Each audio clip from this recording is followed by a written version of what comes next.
Hey guys, this is Moss Jackson, a psychologist and success coach, welcoming you back to Mondays with Moss. Well, we're past the elections in 2018, and looks like the Democrats have taken back the House, and should be a very interesting year in terms of what we're going to see between the executive branch and the legislative branch and even the judiciary. Anyway, what does it have to do with Mondays with Moss? Well, there's a lot of tension, a lot of strain, a lot of anxiety around who's in control and can we trust the person in control? Well, this kind of uncertainty over time wreaks havoc in our nervous system and our brain. So I want to talk to you a little bit about today how to take care of your brain. Actually, how to get your brain to fall in love with you. Because our brain is a highly intelligent but reactive organ, and it's been developing for about 400 million years. And there's a part of our brain which is like a smoke detector or a fire alarm, and it goes off a lot when it perceives danger. So right now, a lot of people are feeling danger. Actually, anxiety and high stress are pretty common in our society in children, teenagers, and adults. So I thought it would be important to kind of talk to you about how the brain works and what can we do to take care of our brain so we're not so scared all the time and feeling uncertain. So the brain does everything for us. It's over 100 billion neurons. It's been developing for millions of years. By the way, every second, 10 million neurons in your brain die, but 10 million neurons get born. So the question is, what are they getting born into? How are you creating the marinade that your new neurons, new cells that carry information and keep us functioning, what's the message they're getting? You know, it's like a baby gets born. What is a baby getting born into? Screaming parents or loving parents? So what is our brain moving into? So we expect a lot from our brain. We expect our brain to do everything. Walk, talk, digest, breathe, help us think, help us feel, problem solve. We expect our brain to take care of everything while we get along with the rest of our life. Well, a big question is how you're treating your brain. So what research seems to be indicating is every day you have about 2,500 conscious thoughts that you're actually thinking about. Like what I'm doing now, I'm consciously creating thoughts and communicating them to you. Unfortunately, for the vast majority of us, maybe all of us, about 80% of those thoughts, around 2,000 a day, are negative problems. What's going to go wrong? Who's going to screw me? Where am I going to lose money? What's happening to my stock account? What's happening to my job? What's happening to my marriage? So these are worries, negative thinking that really creates some bad chemicals in our body, like cortisol. And I'll talk a little bit more about that in a minute. So we have these internally generated thoughts, and I think in a way we don't treat our brain very well. So we don't quite understand where these negative thoughts come from. They actually come from a primitive part of your brain, which is where your smoke detector or alarm is, way back in the back here, and that developed about 400 million years ago. We call that the reptilian brain. So you can imagine an alligator in a swamp, kind of peering out with his eyes, looking for a danger, and always aware of, I need food and I don't want to be killed. So the brain is constantly alert. We've got to find ways to calm the brain down, to let the brain know there's no danger. We're okay. Okay? So the question is, if the brain could speak, what would the brain say to us? So, for example, if we're driving down the road and your brain is sitting in the passenger seat, you say, hey, brain, what's going on? What do you need from me? What would the brain say?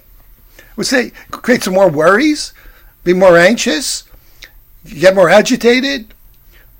No, it probably would say, just love me and take care of me. Help me calm down, because I really don't know how to do it. So we got to figure out a way to help your brain calm down, because when we don't calm down our brain and we take advantage of it with all these worries and agitations, and it's on 24/7, some bad things happen. Number one, our telomeres shrink. And as your telomeres shrink, you age faster and possibly die. You also have the secretion of cortisol. Cortisol is a chemical that shows up when we're in danger and we have to flee or fight. But for most of us, we're no longer living in dangerous situations. Our dangers are psychological, emotional, and we think about dangers and we get scared. We secrete cortisol. So cortisol is like an acid. It eats away at your soft tissue and really bums your brain out. Actually, it destroys about 35% of your hippocampus, which is the seat of short-term memory and learning. So, not a very good thing. It's much like an overheated car, where if we don't take care of our brain, if we worry too much and don't take the time out and say, hey, wait, let me calm down, let me slow this down, we overheat our brain. So if you want to slow down the aging process and not get sick through inflammation, I think there are some things we can do. So I want to give you some tools that you can use to get your brain to fall in love with you. Well, the brain now has, from one theory, we have a reptilian brain back here, and that's concerned about safety. We have an emotional brain in the middle of our head, and that's concerned about emotional connection and bonding. It wants to feel good and get rid of pain and have good relationships. The third part of your brain is in the frontal lobe. That's your thinking brain, and it wants to solve problems. It wants to get things done. It wants to help you accomplish. So we want to feed these three parts of the brain. They're like three kids in the family, but each has a different appetite. So what are the appetites? So the appetites are, we want to feed safety, we want to feed connection, and we want to feed control. And how do we do that? Well, fortunately, we have something called the law of specificity. In other words, the brain is highly neuroplastic. It can change. It's malleable. So we can actually alter the way our brains are wired. We don't have to be worried wrecks. Don't have to be scared or anxious all the time. We can actually change our brain by intentionally doing some mindfulness practices. So if we can change our brain, we change our destiny, change our thinking, change our brain, change our lives. Now we know that can happen because London cabbies, for example, before GPS, had to memorize all the streets and locations in London. And that part of the brain that involved memory, like the hippocampus, got bigger. Violinists, master violinists who practice tens of thousands of hours a year, they're part of the brain that controls fingering. That part develops. So we can develop different parts of the brain that give our selves a sense of more control, safety, and connection. So let's talk about safety first. So there are a few things you can do. Now, if you want to learn more about this, you can check out my book on Amazon, I Didn't Come to Say Goodbye, Navigating the Psychology of Immortality. But right now, I just want to give you a brief description. Doing some deep breathing.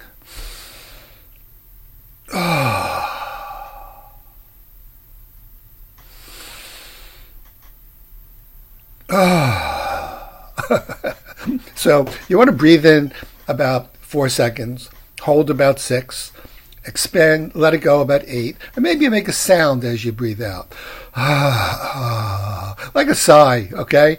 It stimulates a part of the brain and the nervous system called the parasympathetic nervous system, which is where the relaxation response comes from. So deep breathing.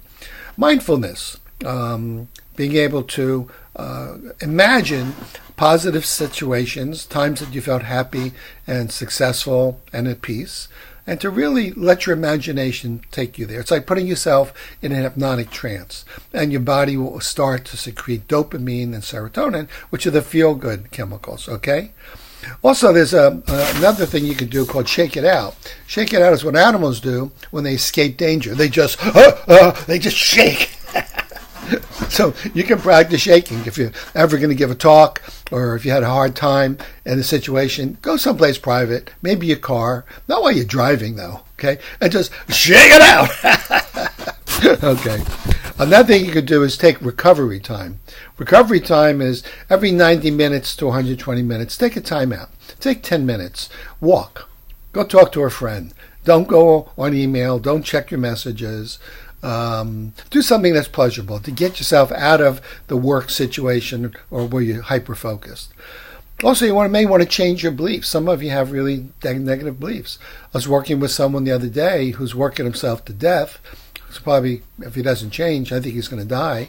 And what he is caught up in is he has to be perfect, and he has to be the top person in his office, and he's really burning himself out. Too much cortisol. Okay. Another exercise you can do, very simple, is gratitudes. Every day, think of 5 things you're grateful for. I'm grateful for my wife. I'm grateful for my children. I'm grateful for my clients. I'm grateful for my creativity. I'm grateful for being vital. Okay? So actually think about these gratitudes and enjoy them. Okay, let's go now to the emotional part of the brain. We just went to the alligator. We're feeding the alligator brain. That's safety. The emotional brain, which is our gorilla brain, wants connection. It wants good relationships, wants to reduce pain, and it wants to feel close to people.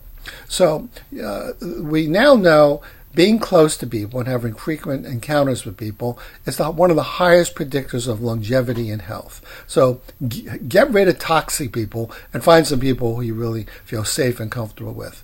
Touching and hugs are very important. That seems to generate oxytocin, and talking to somebody and hearing them and watching them and knowing that they're taking an interest in you creates an oxytocin release, which is the love hormone. It really feels good. Okay, so that's briefly how to feed the gorilla. That's like we don't feed our gorilla brain bananas, but we feed it with a connection and good communication, and also taking care of yourself, having some compassion towards yourself.